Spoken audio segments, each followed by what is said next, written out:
Faced with these realities made clear by the fossil record, evolutionists directed all their attention to the claim that man evolved from ape-like creatures. 6,500 different ape species have lived so far, and the majority of them are extinct. The skulls of these extinct apes, both big and small, constituted a great resource for evolutionists on which to exercise their imaginations freely. Arranging the skulls of these extinct ape species from the smallest to the biggest, and adding some skulls of vanished human races to the series, evolutionists concocted the scenario of human evolution.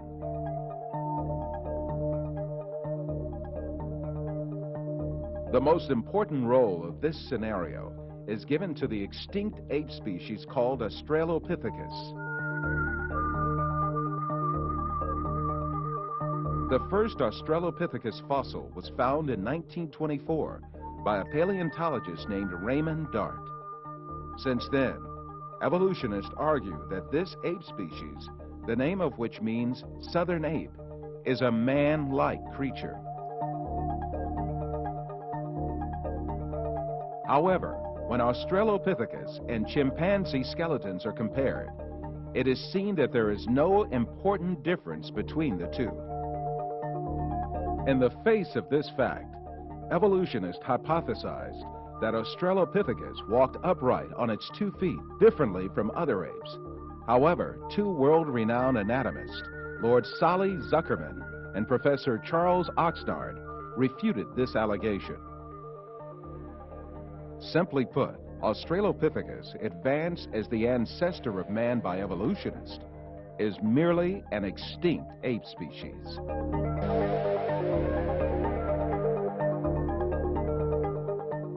On the other hand, fossils that are included by evolutionists under imaginary classifications, such as Homo erectus, Homo ergaster, or Homo sapien archaic, in fact belong to different human races. When these fossils are inspected, it is seen that their skeletons are essentially the same as those of people living today. The only dissimilarities are a few structural differences in their skulls. But differences like these are to be found in different human races alive on Earth today.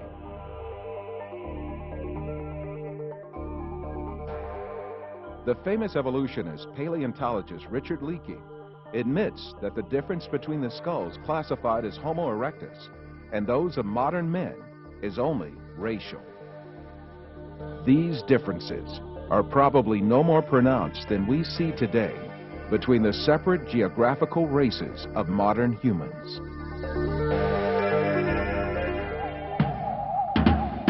The only defense left to evolutionists against all these scientific facts is just one thing: propaganda.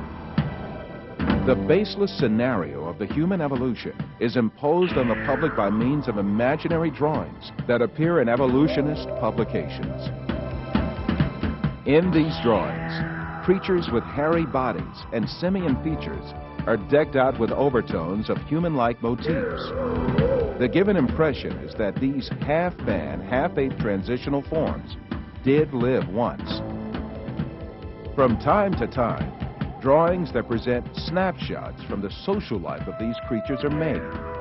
These misleading drawings are introduced in a particular sequence to engrave the scenario of the human evolution on the subconscious of society. Even in the most famous scientific publications, there frequently appear such window dressings called reconstructions and imaginary family tree drawings made by their inspiration.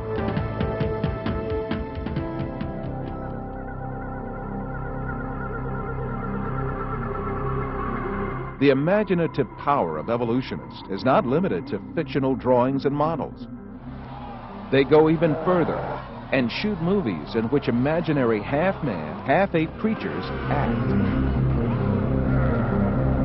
However, all of these are pure deception. The only evidence at hand is generally nothing more than a few skull fragments or a tibia. The hair, skin, nose, ears, lips, or other facial features of a living being cannot be determined from its bone remains.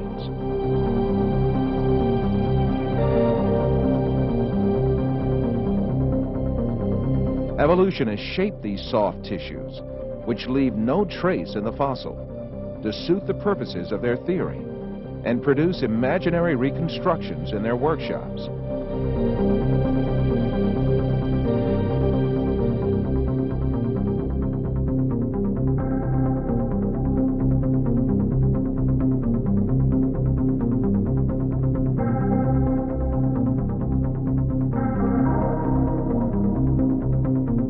Ernest Houghton from Harvard University states that these drawings have no scientific value. You can, with equal facility, model on a Neanderthaloid skull the features of a chimpanzee or the lineaments of a philosopher. These alleged restorations of ancient types of man have very little, if any, scientific value and are likely only to mislead the public. Evolutionists go so far in this subject that they can even invent very different faces for the same skull.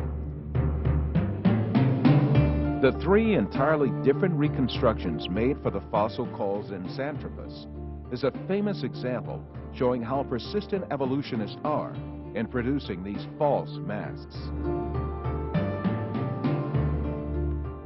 Evolutionists engage not only in drawing and modeling tricks, sometimes they commit deliberate forgeries.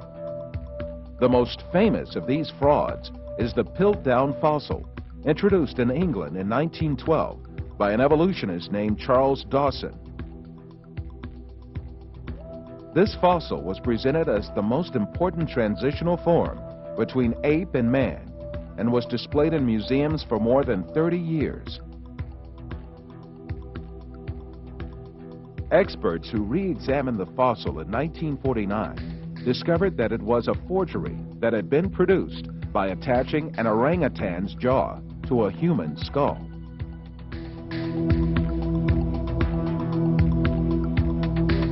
Another intermediate transitional form fabricated by evolutionists was the Nebraska man.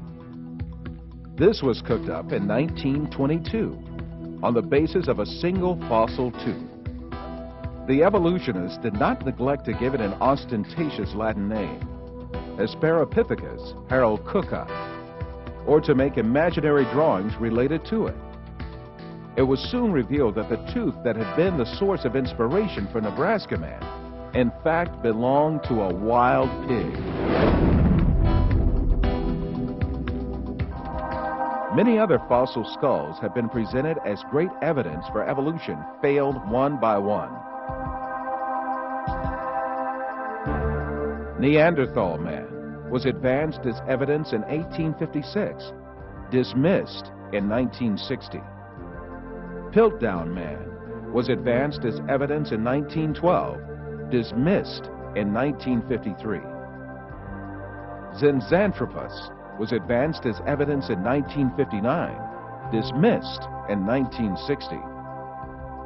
Ramapithecus was advanced as evidence in 1964, dismissed in 1979.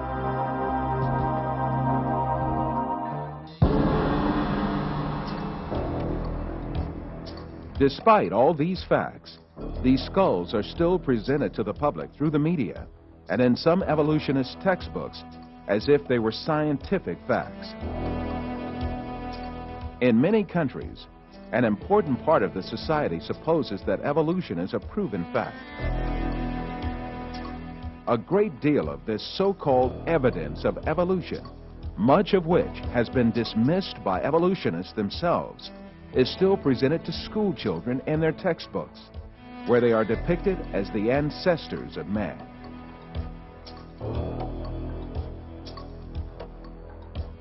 In fact, the truth that the evolutionists try so hard to deny and conceal is there for all to see. Species appeared all of a sudden and perfectly on the earth. That is, they were created. The divine creator, ruling over the whole of nature, created all kinds with their unique and perfect traits. That divine creator is Allah, the one and only God. He is the Lord of the heavens, the earth, and all that is between them.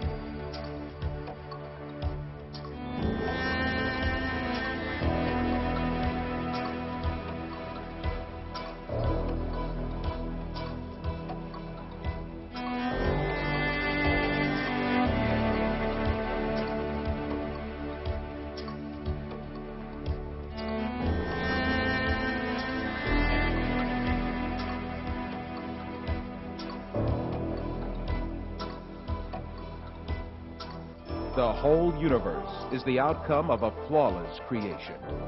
The exalted wisdom, power, and knowledge of the Creator shows itself in everything He has created.